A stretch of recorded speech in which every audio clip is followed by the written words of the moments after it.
Welcome back to another episode of the 5-Star Talk podcast with JB and Millie. Hi guys! So we have a very special guest with us today. It's Beardo Benjo. Hello there. So thank you so much for coming on because we've been looking forward to this for so long. It's good to finally get it sorted. Yeah, I'm the same. I've been really looking forward to doing it. I know we've been trying to work on this for, it feels like weeks now. Like maybe a month. It's been a while, but we got there in the end. Yeah, and you'd think because we're both in the time zones it would be easy, but I think it's just because we're both so all of us are just so busy with, life and content creation that it gets in the way so easy. We've got full lives with lots of things to do. It's tough to find a schedule that works for everyone sometimes, but it doesn't matter. We made it. We did it. And honestly, your channel is amazing. If anyone's listening to this, please do subscribe to Beardo Benjo, because... Thank you. Oh my gosh, your stuff is amazing. And there's been occasions where we've gone on Twitter and you've done a post celebrating, 8,000 subscribers, and then we'll literally check back in, in 2 days' time, and it's 10,000 subscribers, and it's oh my gosh, that's amazing. I had a pretty crazy growth spurt, I'll call it, over the summer, and I've started to equate that to, I think, the fact that my demographic is mainly younger kids, people in school, because the growth spurt kind of ran all the way through the summer, and then it kind of slowed up a little bit, but now it's back to half term, and I've picked up 500 subs this week. So I think there's a connection between the content I make and probably school kids. That's probably my demographic. That's who's watching my stuff.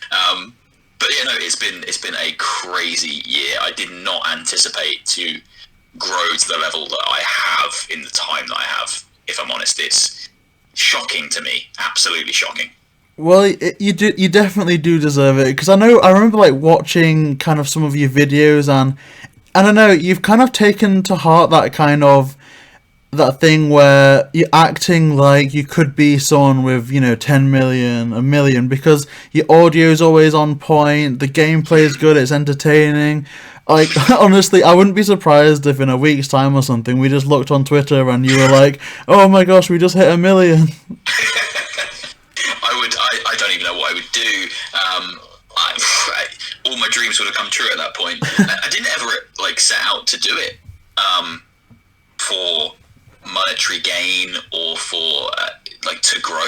I didn't start it because I thought, I could do this as a job, or I could do this to kind of fund my life, etc. I just did it because I thought it would be fun, and I think that might be why it connects with people, because I'm quite it's difficult because I'm quite a picky person, so if my audio isn't on point, I'm the first person to notice it, so I'm like, nah, I can't use that video. I need to start again. So I kind of am my own worst critic because I'm always kind of correcting what I do. But fundamentally, I started it just because it's fun. And I love video games. I just love video games. If you go and look at my channel, the stuff I play, one day I'm playing the goriest, most horrible horror game you've ever seen. And the next day I'm playing Animal Crossing. And everything in between, because I love everything. Any video game, put it in front of me, I'll play it. I'll play it at least once. See, that's how we first met you, through doing that Animal Crossing Island tour. How have you been finding the game since? I must admit I've dropped off playing it a bit.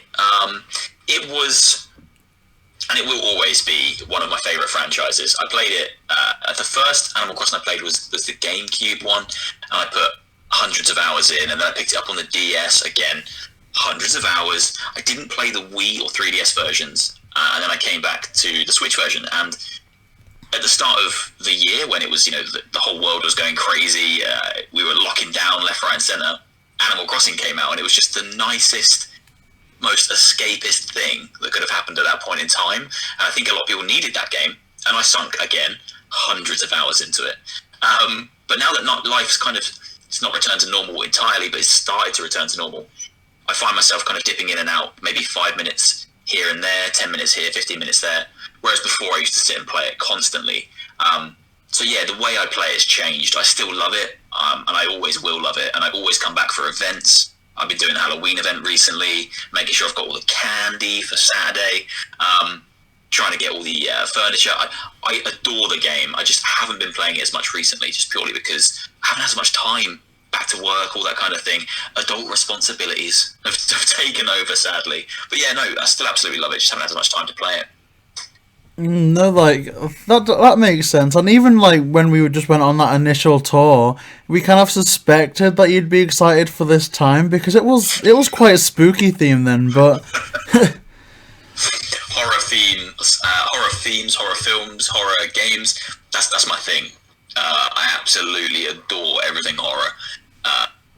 It's always been part of who I am. I watch horror films for fun. I know they're not everyone's cup of tea, but like I'll watch horror films just for a laugh. Like I love them so much. The Shining is my favorite film, which is why I have a lot of horror themed things on my island around that film. And really, like I don't know what made me create it into a Shining Island. I just called it Overlook, and that was the name of the hotel from the film. And I thought, actually, you know what? Let's try and make a Shining attraction. And that's when I sat and made the hedge maze. And I can't take all the credit for it because some incredible creators did the carpet from The Shining, and it's obviously someone else put it in the picture of his face. So I just put the stuff together, and that's probably the thing I love the most about that game is the community. There's just so many incredible, talented people making things. If you want to create an island that's all themed around one thing, chances are you can find the right stuff because there's just incredibly talented people that just can make some amazing things. I've tried to draw pictures using the tools in game, and they always come out looking awful. I tried to draw a picture of a turtle because I have a little turtle farm. It barely looks like a turtle. It looks like a green worm. Like it's not great. So I have massive respect for people that can do things like, you know, the paths and the incredible pictures and the signposts. It blows my mind. Absolutely blows my mind. I mean, yeah, pixel art can get like so complicated. I know Millie's been dipping in and out of stuff like that. I'm just useless with that. I wouldn't know how to make, I don't know. The only way I can do pixel art is I just Google like a pixel art thing and then just copy it out. It's the only way I can do it. But no, what's your kind of top 3 horror films that you've been watching lately? Oh my god, you've put me on the spot. Okay. That is the toughest question. I love everything. The top 3, the 3 that comes to the front of my mind, I guess, at this point in time, is, oh my word, Hereditary. Have you seen Hereditary? Oh, it's one that I've heard about a lot. I feel like it's one we picked up last week. You know what, we might have. Hereditary. You need to watch it. Hereditary is absolutely terrifying, and not for the reasons you would assume. Like, there aren't ghosts, there aren't jump scares. It's just terrifying. Something about that film is deeply unsettling. I tried to get my wife to watch it, who doesn't like horror at all, and she did not last. She ran away. It was genuinely too much for her, and I sound crazy saying this, but that's the kind of horror I really like, the stuff that really kind of gets under your skin. If it leaves me thinking about it long after the film's finished, then it's done a good job. So I'd probably say Hereditary. I'm going to have to say The Shining if it's my like top 3. Because I love that film so much. As a third, I'll always love the original Grudge films. They were called Ju-On before they were called Grudge or Ju-On. And they are still now, they're like absolutely terrifying. You could be watching those films and the action's like unfolding in front of you, but if you look in the back of the scenes, like hidden in the corners, there's ghosts and things that you could miss because you're looking at what's happening at the front of the screen in the middle. But there's always tucked away in the side of the screen like little things, little ghosts peering out at you and stuff. And that kind of filmmaking is just amazing to me. That someone thought, let's hide ghosts. Oh, yeah. Have you seen the Netflix show, Haunting of Hill House? Yes. We have, and Bly Manor as well. Okay. And JB was telling me that like if you watch there's a certain amount of ghosts just hidden that don't even form part of the main story arc. They're just there. There are, oh my word. The first one I noticed in Haunting of Hill House was probably 4 or 5 episodes in. And I looked at it and I was like, did I just see that? And I had to kind of rewind it, and I paused it and I was like, there's a face down there. It was in the cellar. And then I thought, okay, how many more have I missed? And I started to really look at it, and Haunting of Hill House had just hundreds of them. They were everywhere. In every episode, there was just tons of them. And that's the kind of thing that I love, because it's that corner of your eye horror. You know, it's there, it's always there, but you're not necessarily focused on it. I think Bly Manor had quite a few as well, but nowhere near as many as Hill House. I kept seeing the Plague Doctor. Oh yeah. The one with the big beak. Yeah. See, I was trying to look out for them, especially after Hill House, but I really didn't do that well. The only one that I do remember is just that Plague Doctor. I think sometimes when the au pair was, you know, waking up to get a cup of coffee in the night, the Plague Doctor would just be like lurking in the pantry. She was just chilling out in the corridors. Actually, IGN threw up a list of all of the ghosts from Bly Manor. They did a Hill House one as well. The Bly Manor one, it pretty much is just the Plague Doctor throughout most of the show. She appears more than anything else. There's a couple of others, but there's not as many as Hill House. But yeah, horror films that are kind of a bit more psychological, with stuff going on in the background. That's what I kind of gravitate towards. I'm not a big fan of like just slashers, stuff like Saw, where people are just dying left, right, and centre. No. They don't really do it for me. I prefer the psychological horror. See, the first horror film I remember being scared of was The Woman in Black. Like, you know that perception thing where she's always at the end of the corridor? Yeah. And it's kind of like 1 second it's black and then you just start to see this face appearing. Nope. It's horrible. That's awful. Apparently, I've not been. I don't know if I'll ever get a chance, or not recently, because obviously theatres and things aren't open right now, but the theatre production apparently of A Woman in Black is absolutely terrifying, because she'll appear and come walking down the aisles next to where you're sitting, so you'll be sitting there in the crowd, and all of a sudden she'll come walking past you, which is just horrific. But I want to experience it because it sounds like a good kind of horrific. It does sound really good. I do not think I would survive that. Either I'd end up just like keeling over out of pure stress, or I'd scream so much I'd get kicked out. I mean, you know, we know from just before this recording that you screamed when we thought Beardo had been kicked off the island, so what that would do to you, I don't know. That was the height of terror, I can hear it in your voice. No, that would be so scary. Like, I could not deal with that. I'm just like, oh my gosh. Like, I get scared enough. Like, I don't know if you guys have ever sat through like one of those 4D films, but there's been ones where like spiders will come on the screen and you'll just feel stuff like crawling around your feet, like stuff like that. I can't deal with. Yeah, don't get me started on spiders. That is the one thing that would just finish me off. No, not interested in spiders. Ugh. But kind of going back to our previous topic, what did you think of The Haunting of Bly Manor? I absolutely loved it. It felt like people primarily online have been really positive about it. People seem to have absolutely loved it, but I did see a small subset of people that were saying it's rubbish, it's nowhere near as good as Haunting of Hill House. And I think that mainly comes from, it's very different to Hill House. Hill House was like out and out horror. And it was about death, you know. It was quite a serious topic. Whereas Bly Manor's more romantic. It felt like a kind of a romantic story more than a ghost story, and I didn't dislike that. I thought it was nice that it wasn't just doing the same thing that Haunting of Hill House did, because it's easy for a show like that to just retread the same stories and do things the same but set them in a different house. This was nice because it was. Yeah, it was a different tone, and it still had moments that were kind of chilling, but I wouldn't say it was anywhere near as scary, because Hill House had some really kind of not scary, but chilling moments, I guess. One of the early, it might be the first episode when you see Nell. Her name was Nell, wasn't it? Yeah, Nell. And she's in the brother's house, and he thinks she's broken in. And then obviously, I'm getting chills thinking about it. And then obviously it turns out she's dead at that point, and she appears behind him, and she's like, oh, horrible. Those kind of moments were just incredible, and there wasn't many of those kind of moments in Bly Manor, if any at all. But there were some superb episodes, absolutely superb filmmaking, and it told a good story. I really enjoyed it. Really enjoyed it. Yeah, I think we enjoyed it quite a bit. I almost think that the biggest fault that it did was connecting so close to Hill House. Like, they reused the same opening theme tune, they kind of revamped it a bit. The score was the same. Like, the casting doesn't really matter. There was only a handful of people. I think it emphasised the cast that they could do different things. Yeah. I do think it almost helped their profile in a way.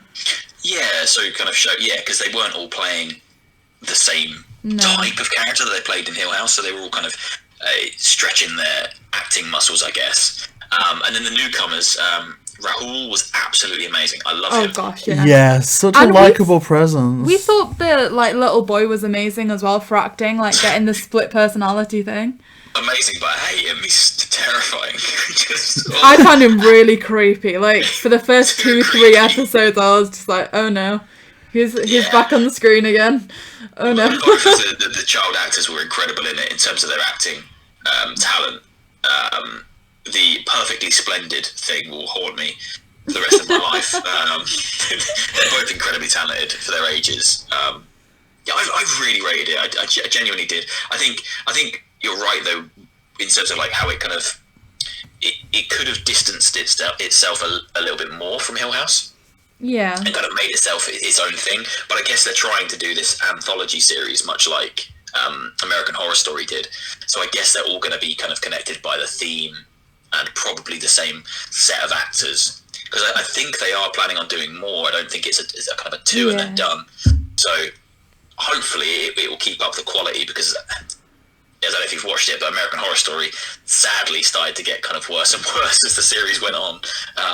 But this is still riding really high, so I'm hopeful they'll do more series. Yeah, we are too, and we've been like speculating on titles. We're like, okay, so they've had a house, they've had a manor, they'll probably do like a castle or an estate next or something like that. Well, it seems like they're tackling kind of like historical or popular horror works of fiction, because the Bly Manor is based on Shirley Jackson, and Hill House was Shirley Jackson. Shirley Jackson, yeah. So I don't know many other kind of really kind of iconic horror works of fiction, but I'm sure there are plenty that they can pull from. And it'll be interesting to see if they just stick with novels or novellas, or if they try and kind of tackle kind of real world occurrences. I would like to see something set in Amityville, maybe. There's kind of a lot they could do. Horror series that are just endless. They can just do whatever they like, really. But yeah, I really hope they do more, and I do hope Rahul comes back, because he was the standout for me in the last season. Yeah, definitely in terms of like, I mean, especially in terms of like new actors added, he was amazing, and he was the one that we were speculating on the most going through, like, I wonder what's going to happen to his character, like what's going to come of this, can you draw a parallel with this character? And all the way through, I'd say they were the one that we were focusing on the most. Yeah, no, I agree. He catches my eye every time he's on screen. He's the person I'm just drawn to. He's just such a great presence, and he's so likable. Yeah, he's like painfully likable. Like, just I'd like to see him try and play a character that's a little bit more kind of devious and see if he can pull that off. I'm sure he can, but he's just amazingly likable. So yeah, I hope he comes back for more. I really do. So we're going back to like a topic of games here, okay? And this is like a question that we'd come up with just before the podcast. Ooh. And as we like, we were saying at the beginning that like times become a lot more constraining again with like lockdowns easing in certain places. And what we wanted to know is another top 3 question for you. Oh no. Okay. If your time was so limited that you only had enough time to work on 3 games to feature on your channel, what is your top 3 games? Oh my god. So I'd need something that kind of had life in it. Something that I could continue to make engaging content, because so many games, you'll play them once and then they're done. So it'd be very difficult to pick them back up and play again. So I kind of want infinite options. Probably Animal Crossing would be one. Yes. Because it's constantly evolving.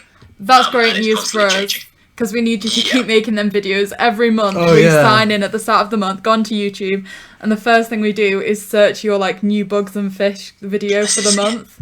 Like, yes, we need that. I love doing those videos.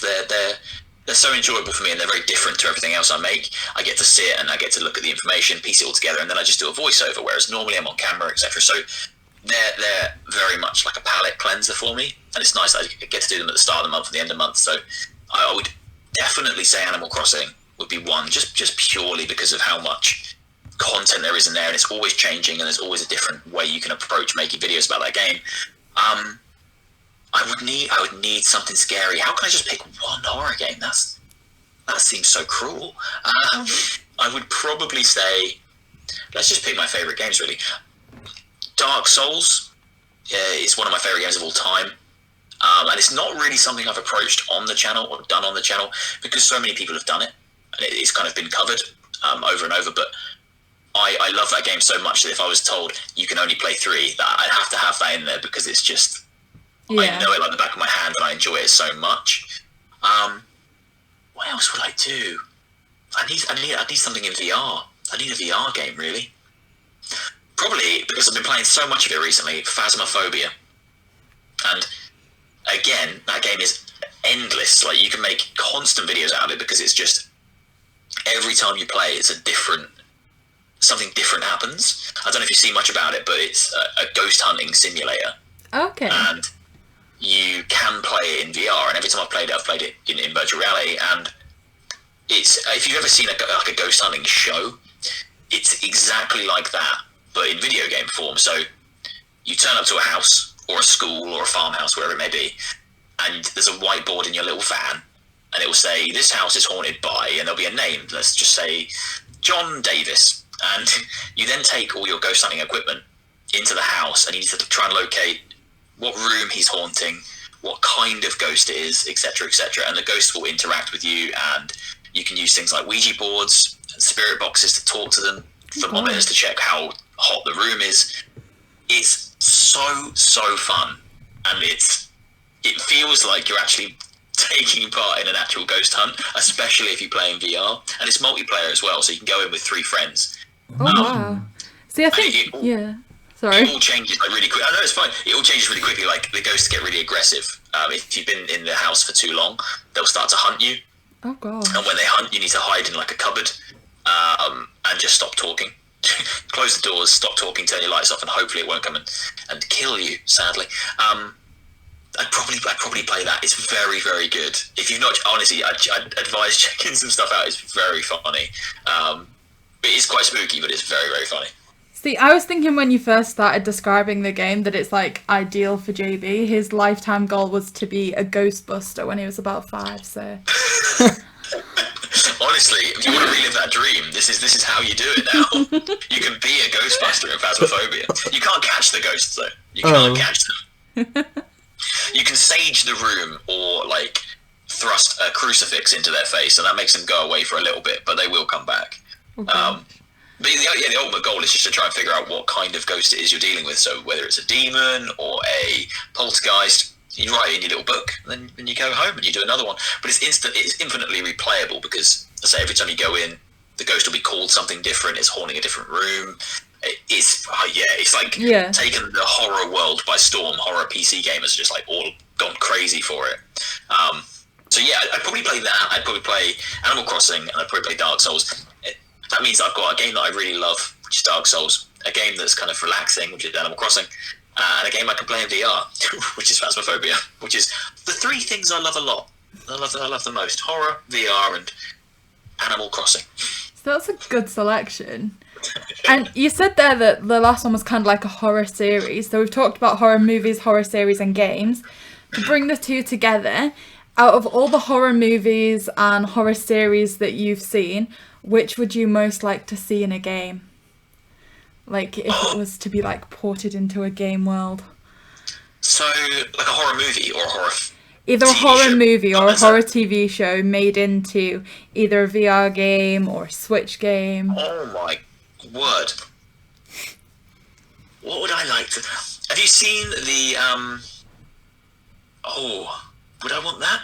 Have you seen the Conjuring films? We have, Ooh, yeah. yes. I love those films. I really think they're some of the best modern horror movies. The first one more than the second one, but I really like those. I don't know how they would work as a game. I'm trying to think like what you'd even do in that as a game. I don't really know. Like it's It's a really good question. I think a lot of the time when you move from video game to movie or movie to video game, it often doesn't translate particularly well, and I don't know why that is. It's rare that a video game franchise will get adapted into a movie and the movie will be good. They tend to be pretty poop. And I don't know if you've seen the Silent Hill film. Ooh, not the film, but I saw some gameplay of it. Like I don't know what it's about. All I know is that I just saw someone like exploring an abandoned house or something. Okay, so Silent Hill was it's a really, really old horror series. It was on PlayStation 1, etc., etc., and it's this horror series that's really close to my heart, and they did a film version of that, and it's probably one of the only video game movies that really worked, and they absolutely nailed the atmosphere. And obviously the Sonic the Hedgehog film that was kind of recent was quite good as well. They nailed that, I think, and Detective Pikachu was very good. But outside of those, I don't think games work very well as films, and I think it goes the other way as well. I've played so many film tie-in games that have just been rubbish. I honestly don't know. I would like to play, because it's one of my favourite horror films, I'd like to play an It game. Ooh. Whoa. Where you play as the kids, and you're like hunted by all the horrible things that Pennywise can turn into. I think that could work really well, because you could have levels based on each of the kids in the Losers Club, and each level could be Pennywise taking a different form, and they're trying to escape from that. So I think there'd be a lot of promise in something like that. If someone did it right, they could do that really well. I really love the It movies, so yeah, that's probably what I'd go for. But as I say, it's difficult. They very rarely work when you move across mediums like that. They tend to be a bit rubbish. I mean, I can kind of see what you're saying there, especially with Chapter 2, when they actually do have to go off individually and, like, find those items and things. So that could really work. Yeah, and I think they can make it work quite well. Because I think even in Chapter 2, they had flashbacks to when they were kids, where they went off on their own, didn't they? Yeah, like and in the book it treehouse. is interlinked, like one chapter then another. So. Oh wow. That would work, because why has no one made an It game? Why? That's actually incredible. Like that would be epic. It would have sold really well as well, but then I think that's why video game movie tie-in video games don't really exist anymore. Back in the day, they used to rush them out so that they would launch at the same time as the film. So people would go watch the film at the cinema, and then they go, "Oh, that was good," and then they'd go and pick up the video game at the store and play it. But I think making games on that tight time scale meant that the games never ended up being very good. And then I guess eventually they just died off, because you don't really see them anymore. But I worked at a video game store for years, for about 12 years, I think. And I remember back in the day when you used to get video games based on every movie that came out. Yeah. A film would come out, you would just get a video game about it. Yeah. And that doesn't really exist anymore. The only one I ever remember playing that I actually really liked was Peter Jackson's King Kong. That was a video game adaptation of a movie that was actually quite decent. Yeah, you know what? I think I had that on PC. Oh, and there was a level where you got to fight the dinosaurs. The raptors, yeah. Oh my gosh, yeah, I haven't thought about that game for years. It was good. Oh my gosh, yeah, that was...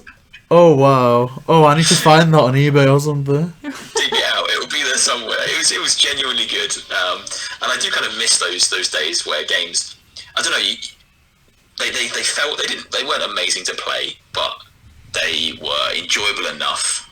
And we don't get that anymore, really. We just get...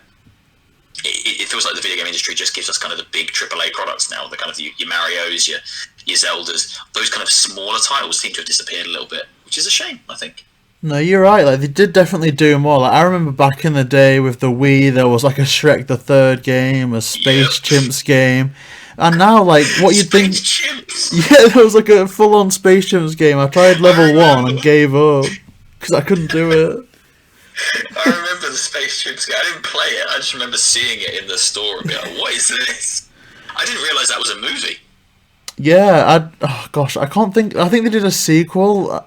It's a weird film. There's like this weird assuming it's alien. about monkeys going to space. Yeah, like the kind of NASA apes. I don't know. Sounds absolutely incredible. I need to find it and watch it. I like monkeys and I like space, so that sounds perfect for me. But no, I think like because even an obvious game, the Avengers, that's only been made this year. It's weird. They had a Lego version of the Avengers. Oh didn't yeah, they? Lego Marvel. See, Lego is the exception to that rule. They are still making kind of like your movie tie-in type games. They're probably the only company that's still doing it and doing it well, because the Lego games are great. I don't think I'll ever grow out of the Lego games. I'll always want to play those. There's a new one. The next one is Star Wars, the complete saga. So they're still doing it, and they're doing it really well. So it still exists. I just think not to the degree it used to back in the day. I mean, I know what you're saying about the Lego games. At the start of lockdown, JB and I got the Harry Potter Lego that they had ported over to the Switch from the Wii, I think. Yeah, like and we years just 1 to decided 7. we were gonna like sit and play through that. I love them. Me and the wife used to play them together. We haven't played them in a little while, but we worked through most of the old Lego games back in the day. So like Lego City Undercover, Lego Avengers, Lego Marvel, Lego Harry Potter.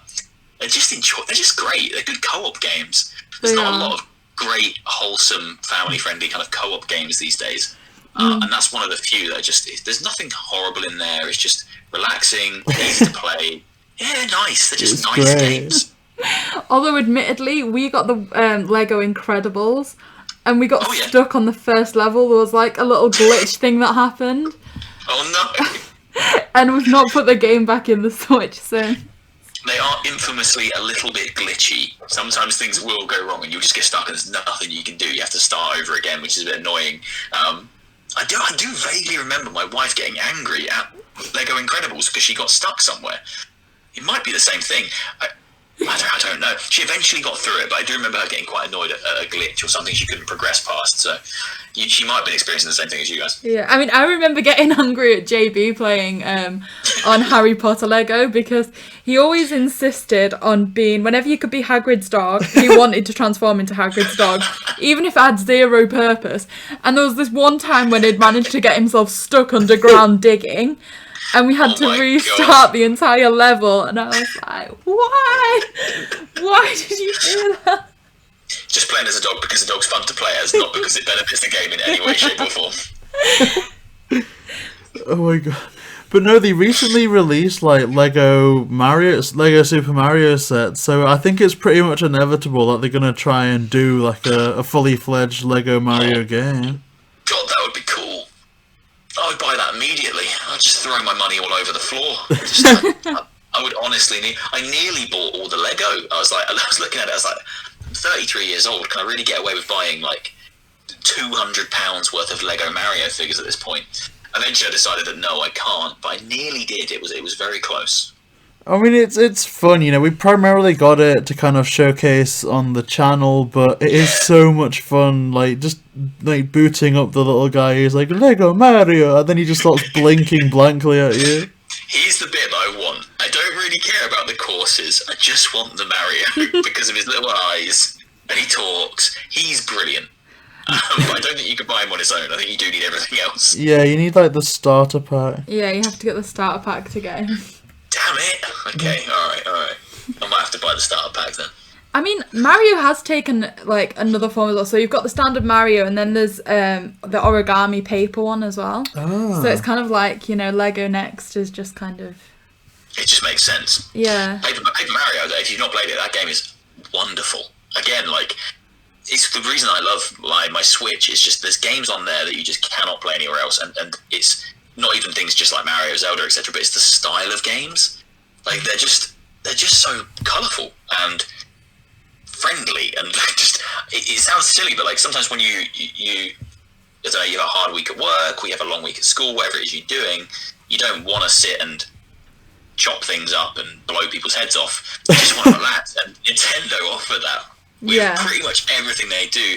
And Paper Mario was another game I played during lockdown that was just wonderful, so colourful, so funny, like it was so humorous throughout, and visually it looked amazing. I'll always have a soft spot for Nintendo. I've always played Nintendo ever since I was young, and I don't think I'll ever grow out of it. It's just something about Mario and Zelda and Donkey Kong and Animal Crossing. They're just fun to play, and I think Nintendo just get that so right. They just make their games so enjoyable. So yeah, I'll play Mario until I'm 90. I don't, or beyond. Who knows? Yeah. See, and you're right about that. Like, I remember Nintendo bringing out the Wii, and it was just so much more relaxing and calm for like a family environment. Like, every advert you saw for that, it was a family playing Wii Sport together or Just Dance together or something, as opposed to like, like I do find that a lot of consoles, and I may be wrong here, like there's more games that appeal to guys, but I think Nintendo really kind of brought it back and made it all about family. It didn't limit on ages or gender or anything like that. It was really good. Definitely, yeah. I think Nintendo tread a really kind of a great line, and they make their games appeal to everybody. Obviously, anyone can play any game, regardless of age, gender, whatever. But there is definitely kind of there's a way that most console games are marketed. That they're definitely marketed. It feels like anyway towards like dudes, come shoot some stuff. And that doesn't, and Nintendo don't really adopt that same thing. They just make a game like Animal Crossing and go, here you go.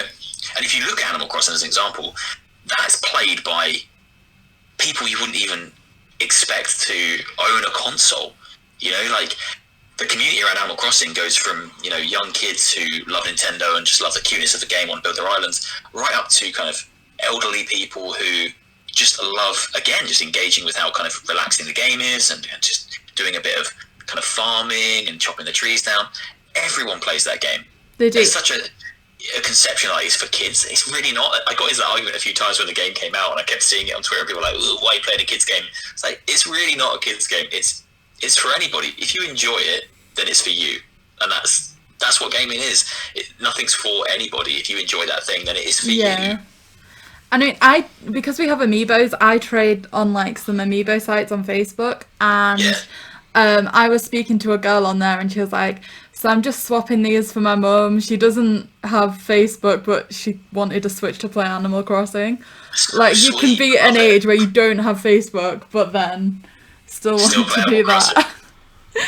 When I worked for Game, I always remember it. There was a lady that used to come in, and as I say, I worked for Game for about 12 years. I've not worked there for about 3 at this point. I moved on. I've done different things, but while I was there was a lady that used to come in, and she must have been in her 70s. At that time must have been 70s, and she religiously always bought every single new World of Warcraft expansion, because she played World of Warcraft like religiously. And I remember her saying to me that she loves going in there because it gives her a space to meet new people, because obviously it's all online and you can talk to the people. She felt like part of a community. She said the only thing she didn't like was she couldn't do any of the end game content, the raids, because they required her to be a bit quicker and have a bit more kind of quick reflexes, which she didn't have. She said a lot of the kids kind of wouldn't let her do the raids and things with them, but I always remember her because she's still playing games well into her 70s and absolutely loving them, and it's just nice to know that they're not for a particular age range or gender, they're for everybody. I mean, that's amazing. Like, we had to buy an extra set of Joy-Cons for my mum so she could play Mario Kart with us. That's amazing. And she's like 66 this year, so she's still going to be doing playing games at 70.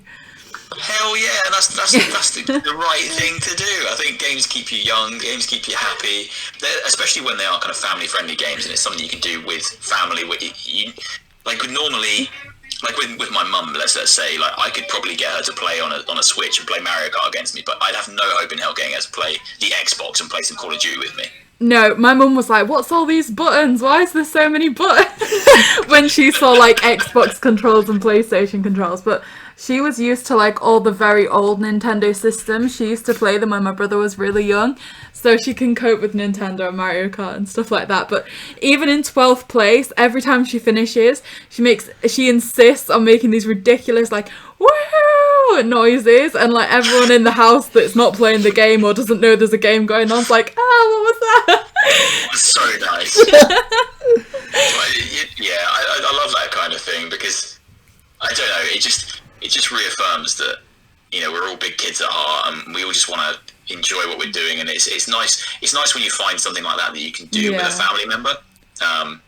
I don't know, it's just a way to kind of bring you all back together, and that's what was so special about the Wii. And the Wii was one of the first times I ever saw my mum play a video game. I was like, this is weird, but it's cool. And Nintendo just champion that. I think they're great. I'll always play Nintendo. I really will. Nothing could make me stop. No, I think I'm very much the same way, and I've always been that way. Like, I don't know what it is. I don't think it's like a specific upbringing or something. Because my younger brother, he's almost, I don't know, he plays all the kind of Call of Duties and stuff, and I'm just there on Animal Crossing next to him, like, oh. Yeah, he's there with his like sniper guns on, like Call of Duty, and you're sat there with your Luigi cap on, hugging your DJ KK teddy. And he's 16, you're like 22. Hey, that's fine. As I say, I'm 33. I'm never growing up. I still have all my. When I record my videos for my channel, obviously, you see me and you just see the room behind me, which is just my front room. You don't see what I see, which is what's in front of me, which is just a little desk in the corner covered in like toys and just collectible things and nerdy stuff. So when I'm on the camera, I look relatively grown up, but if you saw the other side, you'd be like, oh, yeah, he's just a big kid. That's awesome. There's so much in this corner, honestly.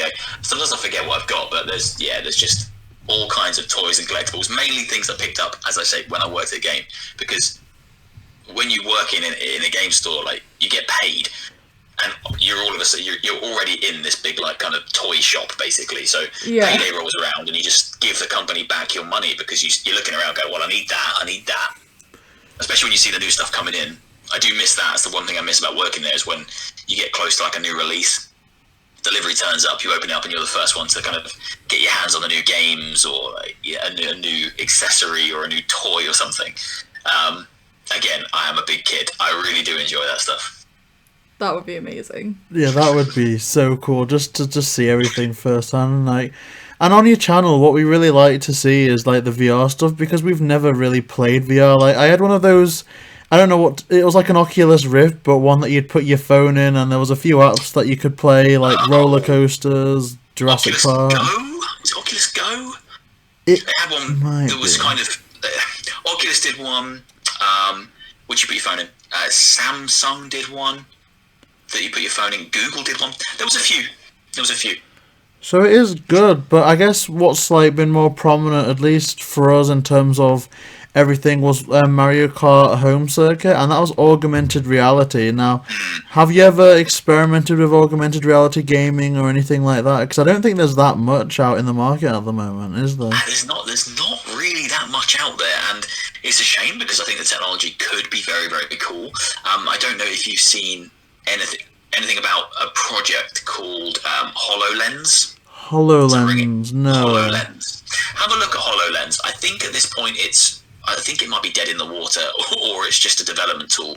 But basically, Microsoft showed this off a few years back, and it was a pair of glasses that you'd wear. They looked very futuristic, just kind of a panel of glass in front of your eyes, and it allowed you to play augmented reality games in your house. And one of them was Minecraft. And the example they showed a trailer with people wearing these HoloLenses, and they were looking at their kitchen table, but on the kitchen table they could see this whole Minecraft world, and they were running around in it, and they were like blowing things up, building, and it looked absolutely incredible. But I think back then the tech was probably still too expensive for just normal, people like me or you guys to go and buy. I bet it was so expensive. But the further we move away from that, the more I think that would be an interesting way for games to go. The only one I've ever actually played was a game on. Actually, I've played two. On the 3DS, when the 3DS came out, it had some augmented reality games. They weren't amazing, but there was a few where you would shoot these little helicopter things that were like going around your room, and you could put your face on them if you wanted to. And you just had to spin the DS around and shoot them. That was quite cool. And there was one on the PlayStation Vita, I think it was, called Invisimals. And these little animals would appear and you'd battle them, a little bit like Pokemon. It's great tech, but no one's really doing anything with it in the gaming space. It would be interesting to see if it ever becomes a thing that people can just buy and play in their own homes, because I don't know whether that's the next step on after VR, or if VR is the next step after that, if you know what I mean. Like, I don't know which one's more advanced at this point. Because I love VR, I play a lot of VR, and the draw for me is feeling like I'm actually in those games and in those worlds that I know. So augmented reality is almost the complete opposite, because I'm still very much in my own home, but there's things there that I can interact with. So they're almost polar opposites. But yeah, for me, the draw of VR is being able to play games that I know and love, but actually feel like I'm there, walking around in those worlds. And it's still not perfect, but it's very, very, very smart. Very, very smart.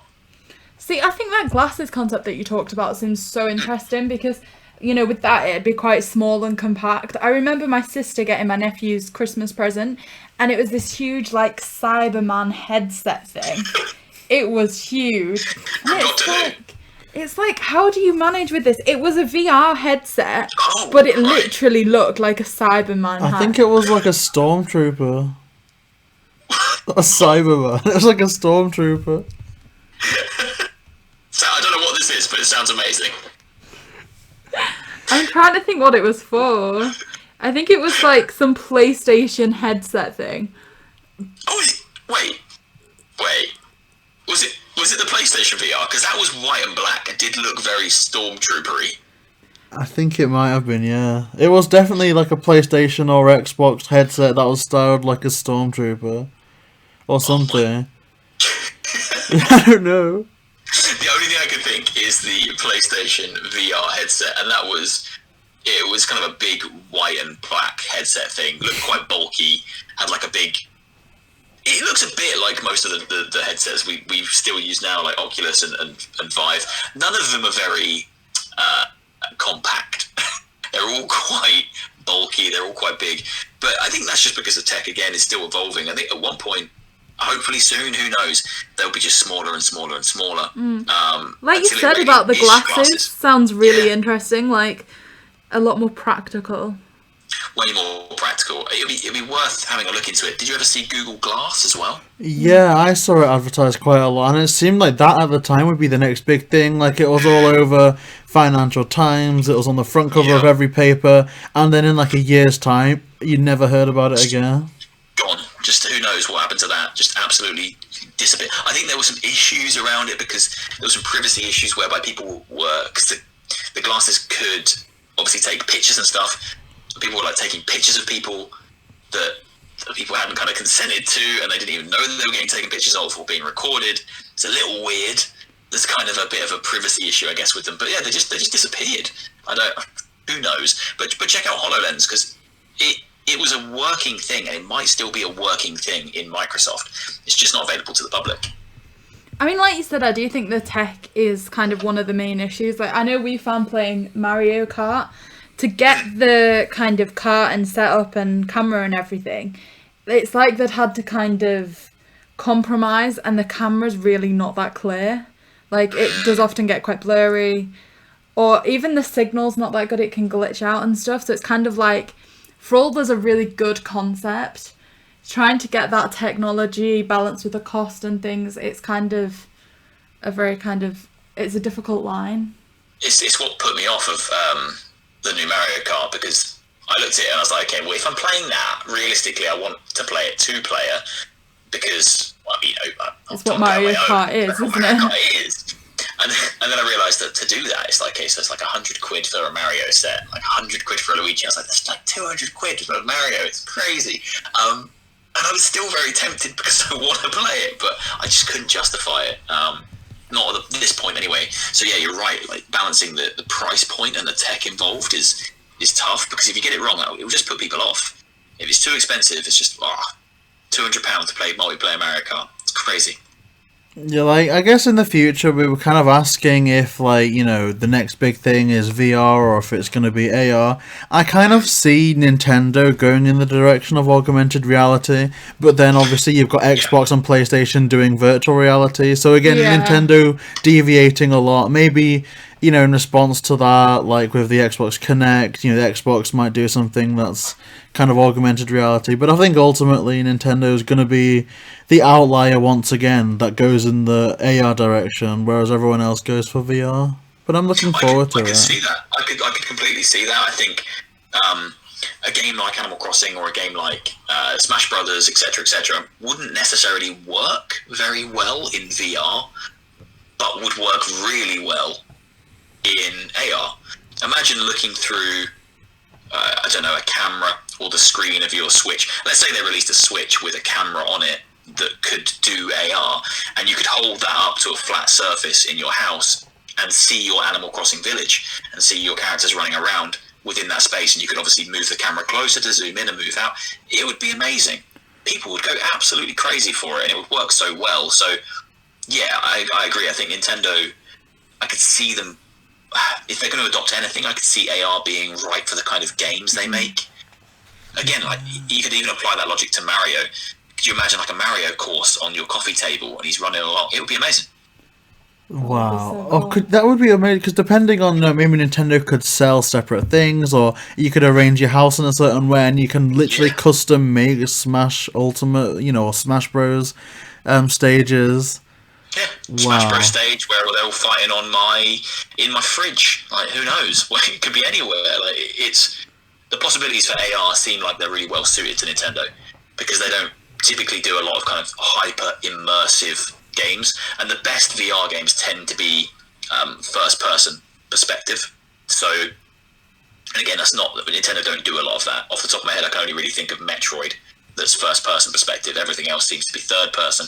So yeah, I could see them leaning into AR, but I don't know, the future's, it's all up in the air. Nintendo seem content to just do the Switch right now. It's selling so well still.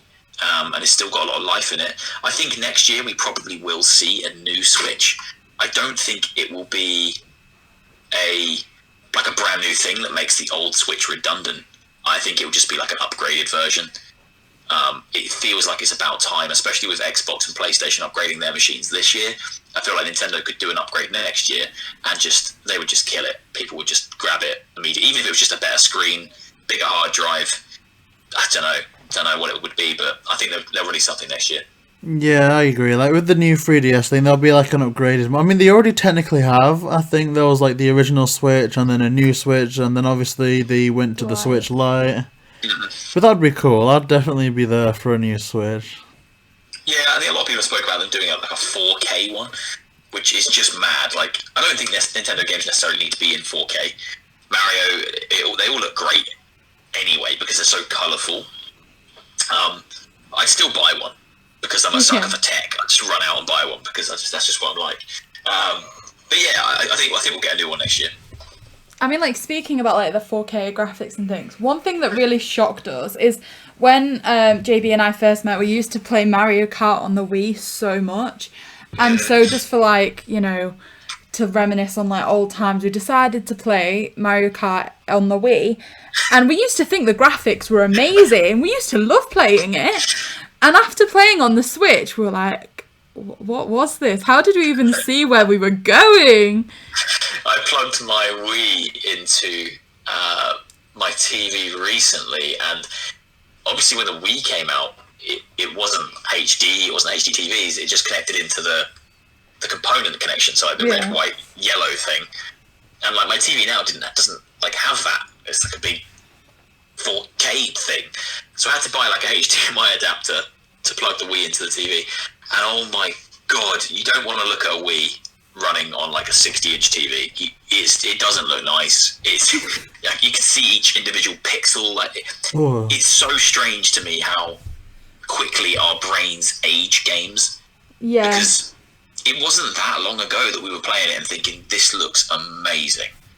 And then we're shown something else that looks better, and immediately that old thing looks rubbish. It's so fascinating to me. See, sorry. No, it's all right. I've got games that I actually remember looking amazing, and I've gone back and played them and gone, oh my god. Like my brain's preserved it until I actually look at it again, and I'm like, oh my god, it's all wrong. And then the illusion's broken.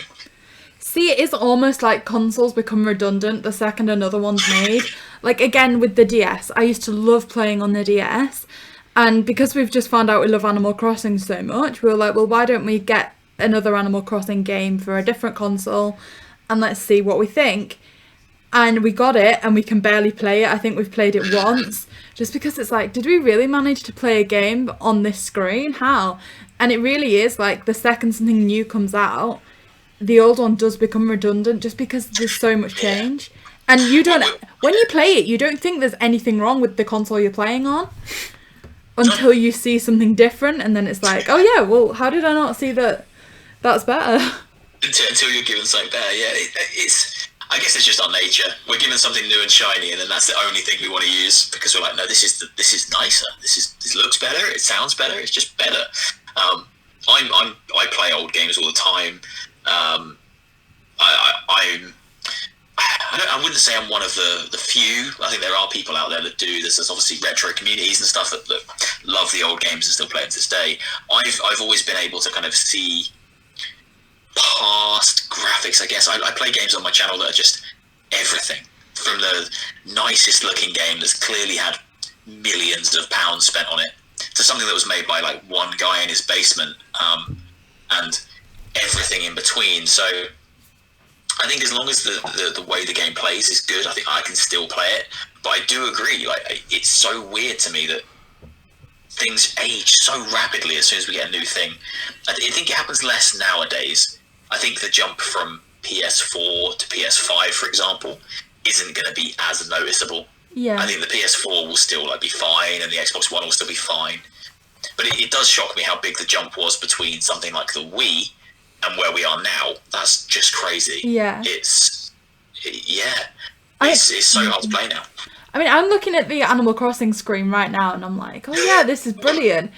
But in, like, say 5 years, when Nintendo have done something, obviously, you know, if they remake the Switch, it won't be too different, but it's kind of like, if that was the jump from, say, the Wii to the Switch, what am I going to think when I'm looking back at this screen in, like, 5 years? It's physically impossible for me to look at this Animal Crossing screen now and think, that's going to look better at some point. My brain can't comprehend what it would look like. See, to me, I'm thinking this is going to look worse in the future, because I'm going to see something else, and it'll, like, reverse everything that I thought about this. Yeah, I cannot figure it out. I'm sure it will look better. I'm sure we'll get to that point, but my brain is like, I don't know how that could ever look better. It looks amazing right now. I really don't know. Yeah, and they don't want to go too far either, because if they make them look too realistic and humanoid, it'll just be a bit gross. It'll be a bit like a horror movie, just like you're looking at people on the screen. I wouldn't like that. If it had like skin texture and like, like actual individual hair. Oh no, I wouldn't like that. I'd stop playing Animal Crossing then. That'd be terrifying. Yeah, nightmare fuel. See, my mum stopped buying her granddaughter's actual dolls because they became that realistic. Like, if things get too realistic, it's just weird. They're horrible. I hate them. Not that I would buy them. I have no need to buy them. But like, they're just. If I go near a toy shop and I see them, they're just terrifying. Yeah, they look real. They pee and poo. They cry. Why would you buy a doll that pees or poos? This is bad enough having a child. Where's the logic there? It's insane to me. It's insane. So I guess as we start to kind of conclude things, I guess the one question that I'd really like to ask you is, what are your, YouTube goals for 2020 going into 2021? I don't often set goals, I'll be honest, and I didn't really set any this year. At the start of this year, I was actually really ill. I hit 1,000 subs at the back end of 2019, just before we got to Christmas. And then we came into 2020, and I didn't really have any goals or anticipation for what the channel could do. It had taken me just under a year to basically get to 1,000 subs. So I thought, okay, maybe I'll get to 2,000 subs by the end of 2020. And I got ill, got hit with a corona, and I was down for the count for a little bit. And while I was ill, I wasn't making any videos for like maybe 14 days, like 2 weeks. And I didn't look at my YouTube and didn't do anything. And this was really early in the year. And then I remember feeling better. And one of the first things I did was check my YouTube, and I'd hit 2,000 subs. And I was like, oh, wow. I haven't made any videos for like 2 weeks, and it's just been ticking over. People are still subscribing and watching the old stuff. And it was at that point where I was like, okay, maybe my goal for the end of the year should be a little bit higher, because I hit 2K at about, it must have been around March. And I thought, okay, well, let's really see what I can do with this. And with everything that happened this year, with lockdown, with coronavirus, etc., I went on furlough from work, so I was still being paid, but obviously I was at home, and I needed to do something to keep myself busy, because otherwise I would go insane. So I thought, okay, well, I'll apply all my time to YouTube. So throughout the summer and until quite recently, because I just started a new job, I was furloughed at home, just working on YouTube. And I said to myself, okay, well, I'll do a video every day, but I won't do Saturday and I won't do Sunday, because I need a weekend off to relax, spend time with the wife, spend time with the family, etc., etc. And I just gave it myself as basically a job, just 9 to 5 every day. I sat and I recorded something and I made a video, and that quickly picked up pace. And as I say, over the summer, while the kids were off school especially, and while people were furloughed at home, probably watching more YouTube and enjoying more content, it just got away from me. And before I knew it, I hit 10k subs. And that was my end of the year goal. So anything I hit now between obviously throughout November and into December is extra on top of that, because I said to myself, I'd love to hit 10k by the end of the year. When it started to really pick up, I thought, okay, I might be able to do this. And now I've done it. So I'm like, okay, well, what do I do now? So I don't really have a goal for the end of this year, because I've already hit my goal. So anything extra and over and above what I've already hit is just incredible to me. It just absolutely blows my mind. And then 2021, who knows? I'd love to do another 10k. You know, I'd quite like to close out 2021 with 20,000 subscribers. And I think if I could manage to do that, you know, at a rate of kind of 10k a year, blimey, that's far bigger than I ever assumed the channel would be. I honestly thought that my friends would watch it, and my family, out of, you know, not pity, but just out of, oh, we better watch his videos. And now it's far bigger than that, and it's humbling, because I never thought it would be, and I honestly do just enjoy it. So I tend to not try and put too much pressure or goal on it. If a game comes out that I like the look of, I'll make a video and I'll throw it up. And if 2 people watch it, that's amazing. If 200 watch it, that's amazing.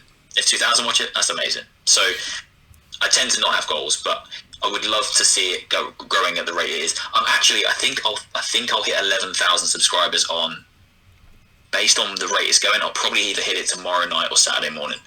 Wow. Because it's picked up again during half term. All the kids are off and they're watching my stuff again, so they've all come back to subscribe. So I think, going at the rate it's going at the moment, I'll probably finish 2020. I would like to say, here's my prediction: 12,400 and something. I think is what I'll finish this year on. See, that's a really good. It's not the best indicator, but it does give you a kind of a guide. There's a website called Social Blade. Oh yeah, I've just recently checked that. Well worth looking at. It kind of shows you, it kind of gives you an overall kind of look at your content and shows you at what rate you're growing and predicts where you'll be in a month or 2 months or 3 months, etc. And I used that for quite a long time, but the problem is it doesn't take into account kind of quiet periods. So during the summer, when I was getting something like, I was hitting about 1,000 subs every 2 weeks. Like, it was insane at one point. And because I was going at such a fast rate at that point, if I checked Social Blade, they were like, yeah, you're going to be on 100,000 subscribers in like 2 months' time. And I was like, well, I'm really not. That's insane. Calm down. Because it just can't figure out that it's not a consistent thing. But it is still good to look at, and I've got quite good at understanding kind of how quickly I'm growing. So, yeah, I would assume probably around 12,400 subscribers by the end of the year, and I would absolutely love to hit 20 by the end of next year. But wherever I am, I'm grateful for it and humbled by it. So, yeah, it's been a very good year, been a very interesting year. I mean, it is amazing, and I wouldn't be surprised if it was more than that by the end of the year, because like you said, it tends to be in the holidays, and before then there's going to be like at least a week of Christmas holiday as well on the build up to the end of the year. It's very true. The only thing I'm really interested in, and from like a kind of a scientific point of view, is seeing what my Animal Crossing monthly bug and fish, etc. videos do next year, because there comes a point where I don't need to make them anymore. because I will have made a whole year's worth. And obviously the cycle in Animal Crossing is just cyclical. It goes round and round and round. So when I reach April next year, I'm done. I've made a video of that for every month. So it's over at that point. So it'll be interesting to see if all of a sudden a new batch of people watch those videos again. Yeah. When it hits the month. Because people are buying that game all the time, you know. When I've made my first Fish and Bugs video, which was I think April, obviously a lot of people watched it. It did really, really well. But then when we move into May, no one needs to watch that video anymore. That video just sits dormant. But I'm interested to see if all of a sudden next April, people watch it again. So I don't know, but it's an interesting thing to me that I've made those videos and they might just live there now. I don't have to do anything with them. Yeah. They're done. I just leave them on the channel. They just keep getting views. It's very strange. See, what'll be interesting is if Animal Crossing throw another curveball at you. So, like, with the with the swimming update, like it went from just bugs and fish to okay, now you've got sea creatures, and it's kind of like, is there going to be another thing that you can start collecting on a monthly basis? Yeah, I hadn't really thought about that because I guess my April, May, June, and probably July don't have the deep sea creatures, so I have to redo them to add that. And then if they throw something else in there, I have to redo them all and do another year's worth. But I'm not mad about it because I do love doing those videos. They're so relaxing. Yeah. Just piecing together the pictures, sitting back, doing my audio. Nice. They're very different to everything else I make. I mean, to your viewers, they're pretty much a necessity as well. Like, I know to us it is like a monthly ritual we have to watch. Because not even the guide tells you about sea creatures. Yeah, like, there is an Animal Crossing guide that tells you what bugs and fish you can get, but even that's out of date. Like, the sea creatures aren't in there, so... It shocks me that not more people do it, and I tend to put my video up. I have a ritual now, so... For the next month's arrivals, I'll put that video up on the 20th, and for the creatures that are leaving in the month we're about to go into, I'll put it up on the 1st of that month. And I'll often do that, and then it will be like a week and a half later that the big, journalism channels like IGN and like GameSpot and Kotaku, they'll put their video out or link out like a week and a half later. I'm like, you guys are slow. Come on, keep up. So it shocks me that people aren't as kind of on top of it as kind of I am, because I'm just like one guy who just likes the game. So it is weird to me that not more people are doing that same thing, but I guess I've kind of cornered the market there and people don't see the need to. I don't know. It's strange. Yeah, like, they are some of my favourite videos on your channel. We do watch them a lot. The only thing I miss is the intro, because sometimes I'll just go to, like, a video just to hear the intro. It's. I mean, it was one of our first videos I watched with, of yours, and, like, JB had just put the video on, and then I was, like, sat there dancing because I didn't know what the music was. I love that piece of music, man. I need to go back and find out where I found it, because it's just an royalty-free piece of music that someone's made, but I really need to reach out to that person and be like, thank you. I love it, and it works so well. I think it's given my channel more of an identity. Now that it kind of exists before every video, I had comments about it where people are like, it feels like YouTube from years ago when people had intro, and people don't tend to have intros these days, but I think it works quite well because it's quite short. It just kind of leads you in. But yeah, no, I love that piece of music. I'm still not bored of it, and I've been editing with it for a year and a bit. So it's so well. Good. It is epic. Like, sometimes I'll just be there and I'll just find myself going dun, dun, dun, dun, dun, and then Beardo Benjo just randomly. That's the only bit I obviously had to add myself. I had to say that bit, but otherwise the song was already a banger. The full song itself is pretty great. It's like a 3.5 minute long song. I want to try and find it. I've got it. I can send it to you. I'll send you the full version and you can have a little dance party. Thank you. I actually will. So yeah, I guess to everyone listening, where can they find you on the internet? I'm all over the place on the internet. To be fair, actually, that's a lie. I only exist in 2 places. So I'm on Twitter, which is just Beardo Benjo YT, at Beardo Benjo YT. So YT stands for YouTube. And then I'm on YouTube, just Beardo Benjo. That's me, youtube.com/Beardo Benjo. I don't really use anything else. I have an Instagram. I just don't use it. But it exists. But yeah, Twitter and YouTube, they're my things. No, well, I do honestly urge anyone listening to subscribe because it's such an addictive channel, addictive intro, great commentary, so it's just all around awesome. Thank you, I appreciate that. Well, the kind words, they always take me back. Like when I get good comments and people like yourself being kind is weird to me because I see myself as just a weird dude on the internet playing video games, and then people are like, "That's really nice." I'm like, "Oh, thanks." It makes me feel all warm and fuzzy inside. Thank you. Aw. Anyway, just honestly though, thank you so much for coming on the show. Like, it's been amazing. Thank you. Thank you for having me. It's been great to chat about all kinds of weird things, horror games and Mario Kart and how old people are. It's great. I love it. Thank you. But yeah, everyone listening, thank you so much. This has been another episode of the 5-Star Talk podcast. Make sure to like, comment, and subscribe to JB, Millie, and Beardo Benjo.